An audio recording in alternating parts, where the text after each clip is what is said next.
Good morning all of you.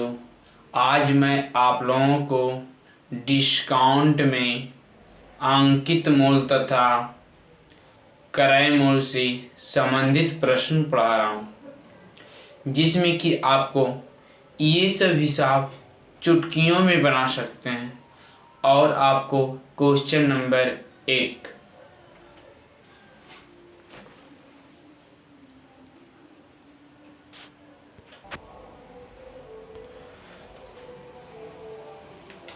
देखिए भाई, आज हम इसी क्वेश्चन के बारे में आपको समझा रहे हैं। बोला गया एक वस्तु का अंकित मूल्य 500 रुपया, ठीक है। ऐसे कोई भी वस्तु का अंकित मूल्य हम 100 रुपया मानते हैं, 100 रुपया मानते हैं। उसके बाद आपको बोला गया दुकानदार 5% की छूट देता है, 5% की छूट देगा। 100 रुपया में वो 5 रुपया का छूट देगा। बोल रहा है ना कि 100 रुपया भाई अंकित मूल्य है, लेकिन हम 5 रुपया आपसे नहीं लेंगे, तो हम लेंगे कितना रुपया? 95 रुपया लेंगे। यहाँ से देखिए ये कट रहा है, 20 रेशियो 19 आ जाएगा 5 से काटने को। उसके बाद आपको फिर बोला और फिर भी 25% का लाभ कमाता है। अब देखिए लाभ मेरा किस पर कमाया जाता है भाई? लाभ तो मेरा क्रय मूल्य पर कमाया जाता है। अब मान लिए कोई वस्तु का क्रय मूल्य होगा 100 रुपया और 25% का लाभ कमाएगा तो 125 रुपया में बेचेगा।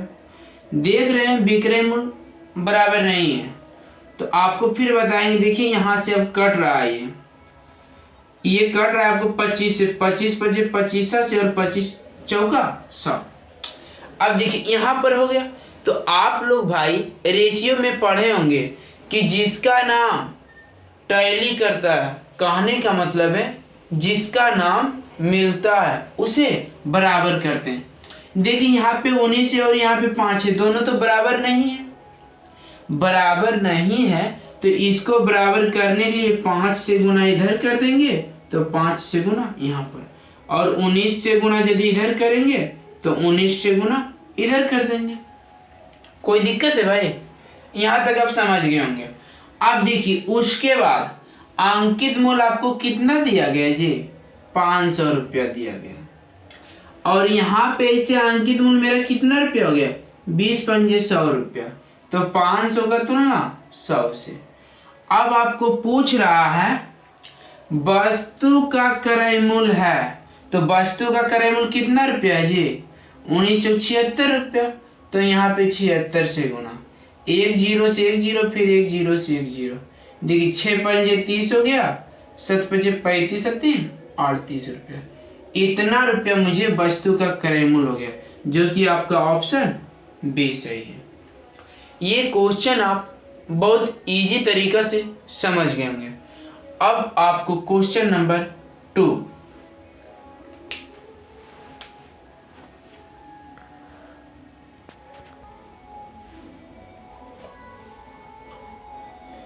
ये भाई देखिए आपको क्वेश्चन नंबर 2, इसमें भी आपको बोला गया रमेश अपनी वस्तु को 600 रुपया अंकित करता है। तो अंकित मूल्य दिया गया, ऐसे कोई भी वस्तु का अंकित मूल्य 100 रुपया माना जाता है।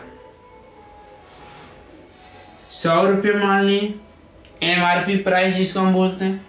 उसके बाद बोला गया तथा 20% की छूट देने के पश्चात 20% की छूट देगा तो बेचेगा कितना रुपये में जी?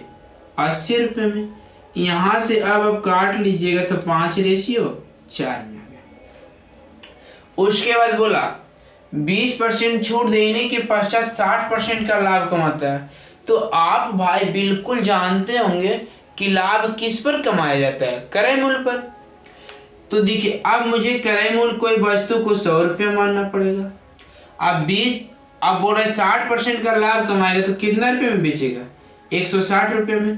तो ये देखिए 20 से कट रहा है, ये 5 बार में कट जाएगा और ये 8 बार में। तो अब भाई आप लोग पढ़े होंगे रेशियो के केसेज में जिसका नाम मिलता है उसे बराबर करते हैं। तो यहाँ पे एसपी एसपी दोनों में मिल गया।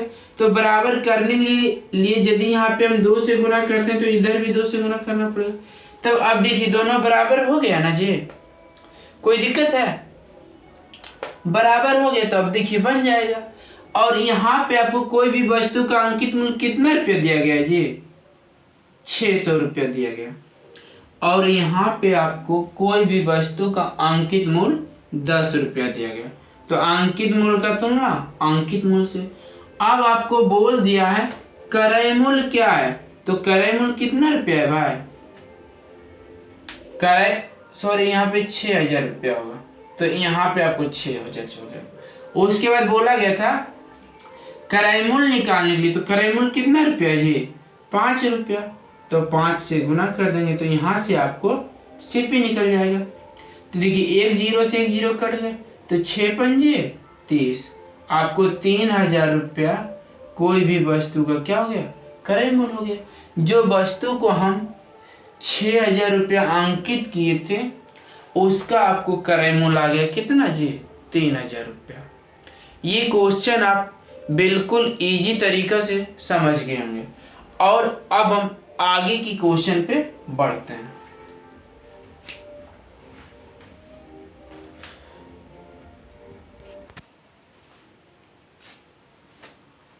और भाई देखिए इसी हिसाब को हम दूसरा मेथड से बताते हैं। बोला गया था कोई भी वस्तु का देखिए क्रय मूल्य या अंकित मूल्य मेरा 100 माना जाता है। मान लीजिए कोई भी वस्तु का क्रय मूल्य या अंकित मूल्य 100 रुपया। उसके बाद आपको बोला गया तथा 20% की छूट देने के पश्चात 20% की छूट देगा तो ये बेचेगा कितना रुपये में जी? 80 रुपये में बेच दिया। उसके बाद बोला 60% का लाभ प्राप्त करता है, तो 160 रुपये में भाई बेच दिया। यही ना बोल दिया जी। अब देखिए कोई भी वस्तु का क्रय मूल्य या अंकित मूल्य 100 रुपये होता है, लेकिन अब मुझे देखिए यहाँ से यही प्राप्त करना पड़ेगा कि क्रय मूल्य मेरा अधिक होता है या अंकित मूल्य अधिक होता है। तो हमेशा ध्यान रखिएगा अंकित मूल्य अधिक होता है और क्रय मूल्य कम होता है। तो देखिए 80 से ही कट रहा है 1:2। तो यहाँ से जो 2 आया इसको हम मान लेंगे एमपी। एमपी कहने का एमआरपी कहने का मतलब है कि आपको अंकित मूल्य मान लेंगे, और जो ये एक मेरा यहाँ से इसको मान लेंगे सीपी। छोटा वाला को सीपी और बड़ा वाला को एसपी मान लिए। तब देखिए यहाँ पर आपको अंकित मूल्य दिया गया 6000 रुपया और यहाँ पे आपको अंकित मूल्य 2 रुपया आया। और क्रय मूल्य पूछ रहा है, तो क्रय मूल्य कितना माने थे जी? क्रय मूल्य छोटा वाला 1 रुपया आया था, तो यहाँ पर 1 रुपया से गुना। देखिए 2 बार में इसको काटेंगे तो ये कट जाएगा कितना? 30 बार में, तो आपका क्रय मूल्य हो जाएगा 3000 रुपया। ये क्वेश्चन आप बिल्कुल इजी तरीका से समझ गए होंगे। और आपको अगली क्वेश्चन बताते हैं।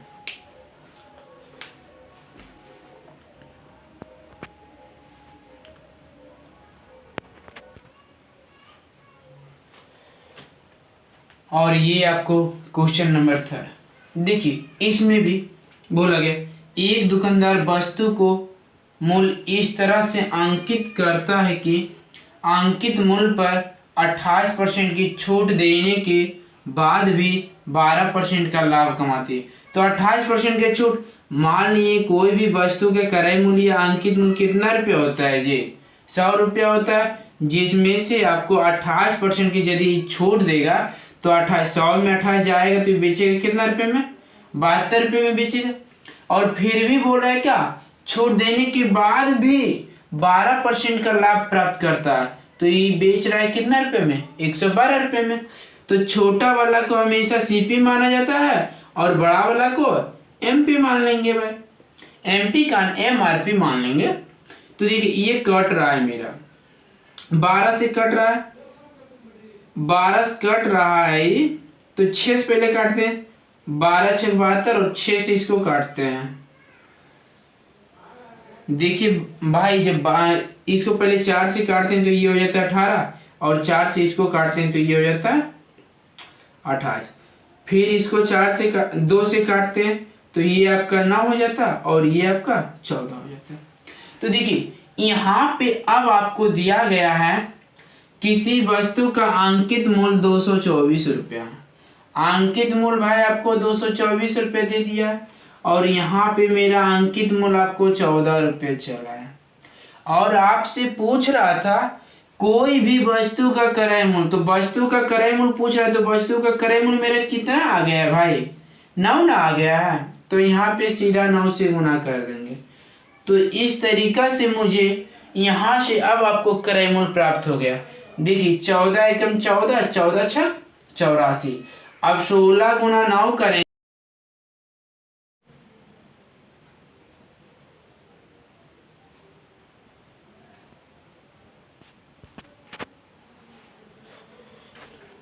देखिए भाई आपको ये क्वेश्चन दिया गया और बोला गया है एक व्यापारी अपने सभी सामान पर 8% की छूट देता है, तो कोई भी वस्तु को अंकित मूल्य या क्रय मूल्य हमेशा 100 रुपया माना जाता है।